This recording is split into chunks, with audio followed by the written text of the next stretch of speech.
E essas vozes que vêm da rua, né? Como é que o governo, os governantes, né? Os sociólogos, que é o seu caso também, né? E os analistas, né? Estão interpretando essas vozes. Que tipo de ressonância ela está tendo no partido do PT, principalmente, claro, que é o partido do... Eu fiz uma carta direcionada ao meu partido, teve muita repercussão e felizmente ela foi ouvida, né? Teve repercussão, inclusive internacional, onde eu chamo a atenção do PT para aquilo que está acontecendo. Primeiro, são mobilizações legítimas. Não adianta negar, não adianta criticar, não, elas são legítimas. São manifestações que elas nasceram pela interatividade virtual das redes sociais, né? Que é semelhante ao que aconteceu na Primavera Árabe, né? Que aconteceu uma mobilização semelhante nos países árabes, aconteceu no Occupy Wall Street, também nos Estados Unidos, aconteceu na Europa, no enfrentamento à crise econômica internacional, que os jovens foram às ruas, e aconteceu também aqui em alguns países da América Latina. Então, o Brasil não é uma ilha, né? E aqui aconteceu, em cada país aconteceu dentro das condições políticas criadas no país, aqui também aconteceu dentro das condições políticas criadas no Brasil. Elas tiveram início por conta do reajuste das tarifas de ônibus, mas são mobilizações que vão muito além da reivindicação das tarifas. Né? Que é legítimo, né? Também. A situação do transporte... Não há fantasia nos pleitos, né? Não, a situação do transporte público ela é grave, né? Nós vivemos no Brasil um modelo de desenvolvimento urbano que tem que ser enfrentado porque ele é danoso. Ele é danoso. É um modelo de desenvolvimento urbano que ele concentrou populações inteiras nas grandes periferias. Portanto, nós olhamos para as periferias desse modelo de desenvolvimento urbano do Brasil, você tem cidades inteiras morando nas periferias. Se você pegar alguns bairros, são maiores que muitas cidades do Brasil, né? E claro que se você leva a população distante do centro, de onde a vida acontece, você tem que garantir transporte. E você tem que garantir transporte e o transporte se encarece. Então, se nós não enfrentarmos o modelo de desenvolvimento urbano e frearmos esse modelo de você ficar empurrando a população para as periferias, e nós começarmos a ocupar os vazios urbanos existentes, a questão do transporte é insolúvel. Como o problema das enchentes, você começa a impermeabilizar bacias e bacias e bacias, você vai ter enchente, não tem como vai não escorrer ter. Para algum lugar. Claro, não tem como. Então, primeiro, essa reivindicação ela é legítima. Claro que as prefeituras, muitas vezes, elas estão no limite. Portanto, esse é um problema que tem que ser enfrentado prefeituras, governos estaduais e governo federal. Tem que se sentar numa mesa e enfrentar essa questão do transporte público. Agora, esse é um ponto. Agora, as reivindicações... As reivindicações vão além disso. As reivindicações... O que vem na frente é a forma de fazer política no Brasil. O que acontece é que, para que a gente entenda esse movimento, ele nasce na vida virtual, nas redes sociais. Portanto, ele não dialoga com os partidos, ele não dialoga com os sindicatos, com as centrais sindicais, com as instituições que a democracia... Por que, na sua opinião, não tem essa interlocução? Porque eles nasceram nas redes sociais, eles não nasceram... Não há uma liderança. Não, porque é difuso, né? Como é uma interatividade virtual, as pessoas não estão numa sala, numa reunião, elas estão na rede. A presidente Dilma ficou assustada, né, com esse movimento, como todos, né? E ela perguntou, né, pro general Elito, né? Você não percebeu isso nas pesquisas, né? Por João Santana, Ninguém percebeu. Você não detectou essa insatisfação? Os governos não perceberam, Esteves, os partidos não perceberam, as centrais sindicais perceberam, os historiadores, os cientistas sociais também não perceberam, porque, claro, se tivesse prestado mais atenção no que aconteceu na Primavera Árabe, isso ia chegar no Brasil, quer dizer, estava aqui, estava na América do Sul já. Mas não perceberam. Mas o que nós temos que entender? Então, é um movimento que nasce negando as instituições, porque ele não precisou das instituições para se organizar. E é um movimento que ele nasce da juventude pós-Lula.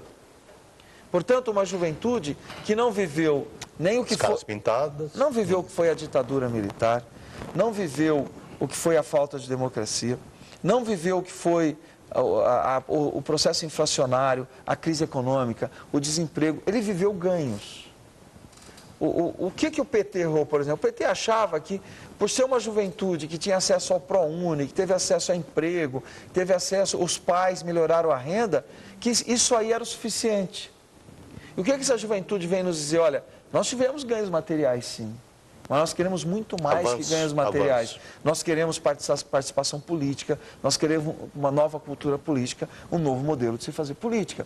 Então, você acha que a posse da Copa foi determinante por conta do gasto? A Copa porque, primeiro, faltou comunicação, o governo errou ao não dizer que o dinheiro investido na Copa não é dinheiro do orçamento da União, é financiamento. Portanto, quem pegou o dinheiro para construir estádio vai ter que pagar ao governo, inclusive com remuneração do que pegou. O governo errou a não deixar isso claro para o Brasil, que não tem dinheiro a fundo perdido na construção de arena.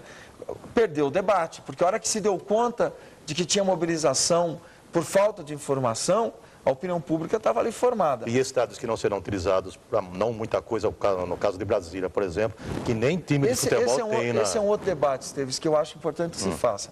Primeiro, hoje o esporte é a cadeia produtiva que mais gera emprego no mundo. O esporte, como cadeia produtiva. O Brasil tem que começar a enxergar o esporte como uma cadeia produtiva que gera negócios, gera empregos. Nós temos que fomentar o futebol nessas regiões onde o futebol não é fraco, e fomentar o futebol como uma forma de... Mesmo contra a tradição. Mesmo, de futebol. Mas tem tradição. O futebol no Brasil tem tradição em todo lugar. O que não tem é uma política de desenvolvimento do futebol como um esporte de geração de eventos, portanto, geração de renda, geração de empregos e também fomentar o esporte como inclusão social. Então, é possível você utilizar esses espaços. Eles não são espaços que não serão utilizados se o governo não fomentar. Se o governo não fomentar, eles ficarão ociosos, mas se o governo fomentar, não. Então, esse é um outro debate. Mas o que é importante nessas manifestações? Quando se nasce uma manifestação negando os partidos, as instituições, a democracia, isso pode parecer revolucionário e questionador agora, mas isso é preocupante. Eu vou dizer por quê. Nós temos experiências no mundo, quando a juventude foi às ruas, principalmente os jovens, muita experiência no mundo, questionando as instituições. Se você não trouxer esse debate para uma agenda governamental e fazer com que essa mobilização que está nas ruas se torne uma agenda de mudança no Brasil, esse caldo de cultura que essas mobilizações estão criando, de negar o Estado, as instituições, os partidos, as mediações de democracia, cria um caldo de cultura que pode levar às aventuras autoritárias. Inclusive os partidos foram hostilizados, não? Exatamente, porque você inclusive pode... o PT também, né? Todos os partidos foram hostilizados, né? Você pode levar a um caldo de cultura que crie condições para o surgimento de aventuras autoritárias, daquelas pessoas que se colocam acima da democracia, acima dos partidos, dos salvadores da pátria. E queiram trazer para si a solução. Claro, e salvador da pátria leva ao autoritarismo, leva a ditaduras, leva a coisas que a história nos mostra que são desastrosas. Por exemplo, não estou fazendo nenhuma comparação. Se nós pegarmos os maiores desastres autoritários que geraram expressões fascistas, pensamentos únicos, nasceram de caldo de cultura que se criou quando se negou as instituições. Nós temos que trazer, essa juventude que está nas ruas, ela está nos dando lições. Primeiro, inverso, né? Os governos têm que abrir reconhecer, não adianta negar, elas são legítimas, são mobilizações legítimas, e os governos têm que abrir uma agenda de diálogo com esses movimentos, ouvir os movimentos e criar uma agenda de mudanças da nossa cultura política, porque os movimentos estão clamando por mudanças.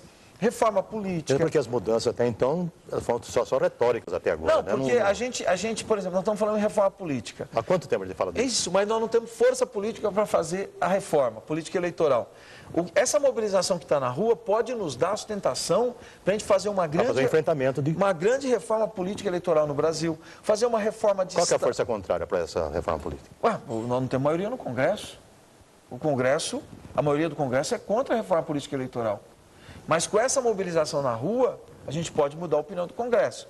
E fazer uma reforma política, fazer uma reforma de Estado, criando espaços permanentes para que a população participe do processo decisório, né?